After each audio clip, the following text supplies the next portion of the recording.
Bonjour à tous chers mortels, c'est Dragmar, on se retrouve avec Madin Even. Alors petite notion juste avant d'attaquer, je vais faire principalement que des avis manga sur, sur tout le mois de janvier, parce que j'en ai plein à rattraper, et j'ai peur de les oublier à force, donc voilà, j'enchaîne. Alors Madin Even, c'est un shoujo comédie tranche de vie fait par Shimaki Ako, qui a fait aussi comme manga Dingue de toi sous un rayon de lune, Secret Girl, Chemin des Fleurs.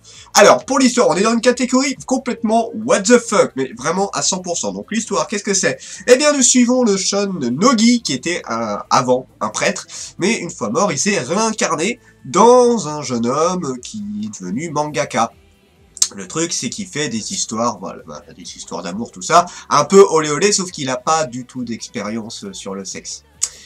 Donc c'est un petit peu problématique sur le côté, justement qu'on arrive sur le sexe. Voilà, là, par exemple toucher la poitrine, tout ça, c'est un petit peu problématique parce qu'il connaît pas trop. Donc il a un côté ultra réaliste sur l'histoire en tant que telle, mais les dessins sont très beaux, mais il n'arrive pas à faire tout ressentir sur le côté cul. Je vous avais dit que c'était très con, hein. Limite j'avais envie de vous lire le résumé, mais qui dure 3 heures, donc je vais éviter parce qu'il est complètement con. Juste pour dire, attends...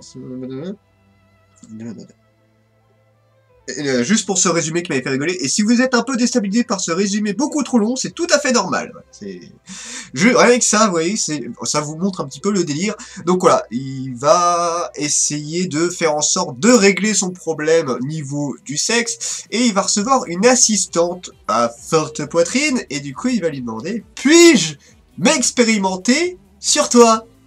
Ouais, le truc est un petit peu improbable. Donc, ça, c'est pour le contexte. En fait, on va se rendre compte que elle aussi, elle est réincarnée d'une de ses vies antérieures, un autre héros, et qui va rencontrer un de ses amis de cette vie antérieure. Donc ça va être un peu un what the fuck complètement barge avec 3 personnages qui sont de la même époque, en fait, qui sont des réincarnations d'une vieille époque, donc qui se connaissent et qui ont des relations un petit peu particulières. C'est un triangle amoureux, homme, enfin voilà, un des hommes aime le héros, le héros se retenait quand il était moine de pas se faire la fille, et la fille, elle a eu quelques trucs avec les 2 hommes. Donc voilà, c'est un petit peu particulier, c'est très compliqué à expliquer comme histoire, parce que c'est du n'importe quoi. Mais c'est ça qui est drôle. Alors autant, il y a des séries what the fuck qui ont quand même un fond bien travaillé, tout ça, et il y en a là par exemple Madin Even, mais j'ai vraiment du mal à vous expliquer le principe, déjà sans trop spoiler, de base, et là on est dans du mix cul et dégénérescence de bordel. Voilà, je sais que ça va pas vous aider, mais bon, ça voilà, c'est pour l'histoire. Pour la vie personnelle, eh ben c'est complètement con, mais c'est drôle. En fait, faut pas chercher à comprendre l'histoire, parce que clairement, l'histoire, il y en a pas... Enfin, il y en a une. Il y en a une. Mais faut pas se focaliser dessus. T'es là pour rigoler. T'es là pour rigoler de la connerie de la situation. Parce que c'est ça, c'est quiproquo sur quiproquo, ou alors des phases où genre... il s'attendait pas que ce soit la bonne personne, ou alors il y en a un qui teste un truc, alors qu'en fait, et l'autre personne pense que lui il fait autre chose. On part dans des délires complètement cons, mais c'est drôle.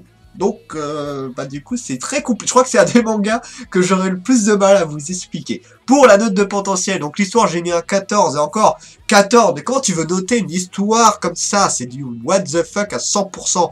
Donc 14, parce que, c'est rigolo, quoi. Après, le fait qu'ils se connaissent d'une vie antérieure, ils se retrouvent tous les 3, et qu'ils ont tous les 3 eu des trucs très particuliers entre eux. Mais... voilà! Tu peux pas noter ça concrètement. Les personnages, j'ai mis un 13 parce que, alors je suis pas ultra fan des personnages, en fait on est dans du lambda absolu. Le héros qui connaît pas trop le cul et qui du coup va profiter pour apprendre par rapport au toucher, par rapport à la vision, parce que du coup les deux ils vont faire 2-3 trucs.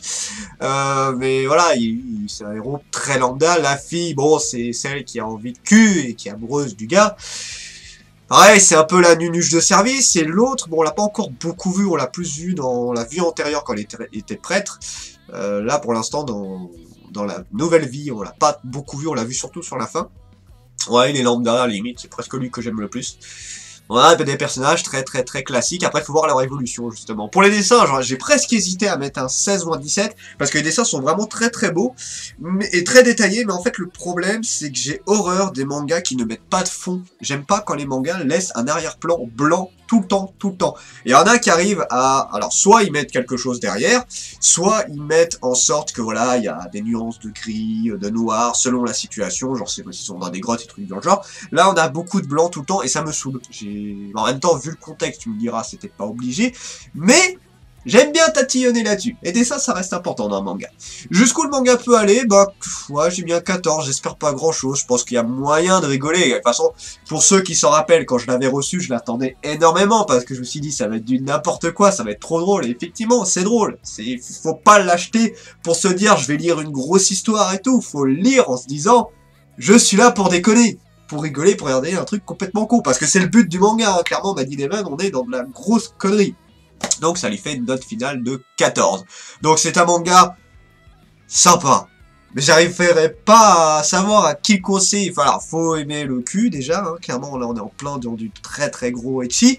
Et il faut aimer ce qui est complètement con. Voilà, si vous êtes dans ces délires là, vous allez adorer le manga. Si c'est pas vos délires, ne le regardez pas. Vous allez pas aimer plus que ça, je pense. Donc voilà. Ce sera un de mes avis. J'aime bien parce qu'en plus c'est par cet avis-là que je reprends la chaîne. Et ce sera un des plus brouillons, je crois. Donc c'était Dragmar et je vous dis à la prochaine, chers mortels.